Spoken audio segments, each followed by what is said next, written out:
ও বাজার থেকে তেলাপিয়া মাছ নিয়ে আসছে, কারণ আমার বড় ছেলে তেলাপিয়া মাছ খেতে পছন্দ করে। তো বাজার থেকে কেটে নিয়ে আসছে কাটাগুলা, কারণ কাটা কাটতে পারি না, অনেক কষ্ট হয়। আর এখন আমি পিস করে নিব, পিস করে কেটে নিব। এই তো আজকে দুপুরে আমি মুরগির মাংস রান্না করব, তাই মুরগির মাংসগুলা কেটে ধুয়ে পরিষ্কার করে নিয়েছি। তো এদিক দিয়ে আমি মাংসের মশলাগুলা কষাই নিচ্ছি। ভালোভাবে কষানো হয়ে গেলে তারপর আমি মুরগির মাংসটা দিয়ে দিব। তো এই তো আমার মশলা প্রায় কষানো হয়ে গেছে, তো আমি মুরগির মাংসগুলা দিয়ে দিয়েছি। এখন ভালোভাবে আরেকটু কষিয়ে নেব। কষিয়ে নেওয়ার পরে একটু ঝোল দেব, তারপর কিছুক্ষণ রান্না করে নামিয়ে নেব। তো ওই দিক দিয়ে তো আমার রান্না হচ্ছে, আর ওদিক দিয়ে আমি টুকিটাকি যা কাজ ছিল করে নিচ্ছিলাম। তো এই তো ঝোল দিয়ে দিয়েছিলাম। তো এখন আমার তরকারিটা প্রায় হয়ে আসছে, তো আর একটু ঝোল কমিয়ে তারপর আমি নামিয়ে নেব। দেখেন তরকারি কালারটা কত সুন্দর হয়েছে। তো ব্রয়লার মুরগি তো আমি বেশি পছন্দ করি না, আমার ছেলেরা পছন্দ করে। তো এদিক দিয়ে আমার ছেলেকে মাদ্রাসায় নিয়ে যাব। তো আলবির জন্য টিফিন নিয়ে রিয়া ওই তো স্কুলে দিয়ে আসতেছে, আমরা একসাথে যাব এখন আরাফকে দিয়ে দেওয়ার জন্য মাদ্রাসায়। তো এখানে আম্মু আছে, আম্মু একটু ব্যাংকে কাজ ছিল, তো আম্মু, রিয়া, আমি, আরিয়ান আর আরাফ ছিল। তো আরাফের মনটা খারাপ, দেখেন ও কান্না করতেছে, ও মাদ্রাসায় যাবে না। তো কি করব, মাদ্রাসায় তো যেতে হবে, পড়াশোনা করতে হবে, পড়াশোনা না করলে তো হবে না। তো এই তো আমরা যাচ্ছিলাম, এই তো আমি তো আরাফে কান্নাকাটি করছিল, তাই আমি বোঝাচ্ছিলাম যে মাত্র আর 9 দিন আছে ঈদের, তো বন্ধ দিয়ে দিবে, তুমি কান্নাকাটি করো না। তো এদিক দিয়ে আমার আরিয়ান ছেলেটা দেখেন কত সুন্দর করে মাঝখানে বসে ও এনজয় করতেছিল, আর গাড়ি যাচ্ছিল, বলতেছিল গাড়ি গাড়ি।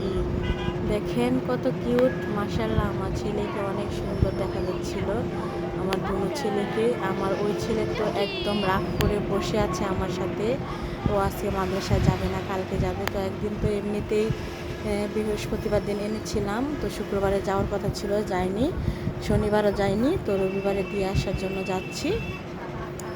তো প্রায় মাদ্রাসার কাছাকাছি আমরা চলে আসছি। তো এদিক দিয়ে তো আমার ছেলে তার দুষ্টামি করতেছিল গাড়িতে বসে বসে। আমার এই ছেলেকে আমি ছোট থেকেই মাদ্রাসায় দিয়ে দিব, যেন বড় ছেলের মতো মাদ্রাসায় থাকার জন্য মানা না করে। তো এই তো মাদ্রাসার কাছে যত আসতেছি আর আমার ছেলে ততই মন খারাপ করছে। আর দেখেন আমার ছোট ছেলে বড় ছেলের টুপি এনে নিজে পরে বসে আছে। মাশাল্লাহ মাশাল্লাহ, অনেক সুন্দর লাগতেছে। দেখেন কত কিউট লাগতেছে, ওর নানুকে ধরে সে বসে আছে আর তাকিয়ে দেখছিল। তো এই তো আমরা মাদ্রাসায় এসে পড়েছি। দেখেন এই গাছটার কত সুন্দর ফুল, আর গাছে কাটাও আছে, অনেক সুন্দর, অনেক ভালো, অনেক দেখতে মাশাল্লাহ অনেক সুন্দর। দেখেন এত সুন্দর ফুল, তাও এই গাছে কাটা আছে, মাশাল্লাহ। তো ওকে এখন রেখে এন্ট্রি করে তারপরে চলে যাব আমরা বাসায়। তো গাছগুলো অনেক সুন্দর। তারপরেই তো আমরা রওনা দিয়ে দিয়েছি। তো এখানে অনেক জ্যাম গাড়িতে, তো বসে আছি অটো রিক্সাতে, তো আটকে আছি। দেখেন একটু একটু করে এগোচ্ছি। তো বাসার মাত্র চৌরাস্তায় আসলাম, তো বাসায় যেতে আরও কিছুক্ষণ সময় লাগবে। দেখেন কত জ্যাম, প্রচণ্ড পরিমাণের গরম। একটু একটু করে আগে যাচ্ছি, কিন্তু প্রচণ্ড গরম লাগতেছিল, ভালো লাগতেছিল না। ছেলেটাও খুব বিরক্ত করতেছিল গরমের জন্য, প্রচণ্ড গরম আর এত জ্যাম। এই রাস্তায় সবসময় জ্যাম থাকে, কিছুই করার নেই, কারণ অনেকে ট্রাফিক না মেনেই তারপর গাড়ি চালায় বা করে, তাদের জন্যই মনে করেন যে মানে রাস্তায় জ্যামে আটকে থাকে গাড়িগুলা।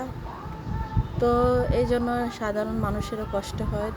তো তো ওদিক দিয়ে বাসায় এসে দেখি ওর আব্বু কমলা নিয়ে আসছে, তারপর জিরা নিয়ে আসছে, সাবুদানা নিয়ে আসছে, কালো সজ নিয়ে আসছে, তারপর খেসারির ডাউল নিয়ে আসছে, এদিক দিয়ে খাল অ্যালার্জি এগুলো নিয়ে আসছে।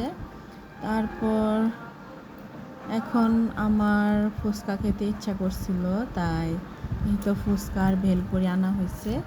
তো এখন ফুচকা আর ভেলপুরি খাবো বসে বসে। বিকাল হয়ে গেছে, তো এই তো আমি ফুচকা খাচ্ছিলাম আর আম্মুও শুয়ে আসছিল। ফুচকাটা অনেক মজার ছিল। তো এখানে বসে বসে তো আমি ফুচকা খাচ্ছিলাম। এই তো বেলপুরিও খাচ্ছিলাম, বেলপুরিটাও অনেক মজার ছিল, অনেক টেস্ট ছিল। তো আলবি নিয়ে আসছিল নিচে থেকে।